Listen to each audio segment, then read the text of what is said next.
The rents that low and moderate income households can afford to pay are often too low to cover the full costs of owning and managing a rental property.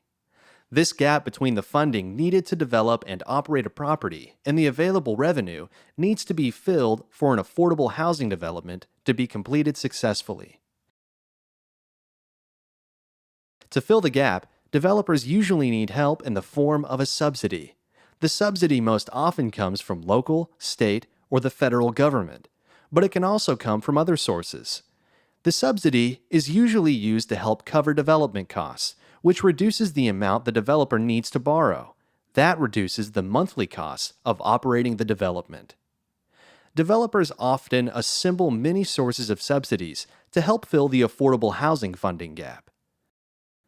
The low-income housing tax credit is the most common and generally the largest source of subsidy.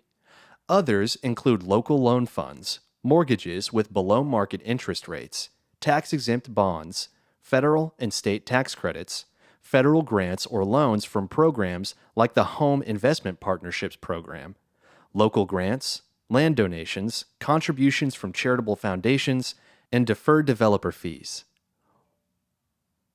Once sufficient sources of funding are identified to close the gap, rents cover the rest of the costs. Sometimes development subsidies reduce rents enough that low and moderate income renters can afford units without additional help.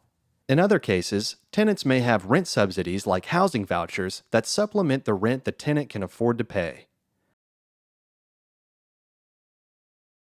Developers generally want to use the fewest number of subsidy sources possible because using more than one source of subsidy makes funding more complex. For example, each subsidy comes with its own set of legal restrictions. But the truth is that to reach the lowest income families that have the least ability to pay rents that cover costs, a developer may need to cobble together multiple subsidy sources to make the project work financially. A project is not feasible unless it covers 100% of its funding gap, so every source of funding matters. Even a small local contribution can be a critical investment that makes the project work, allowing the project to proceed and the community to benefit from a large amount of federal subsidy that would otherwise flow to a different community.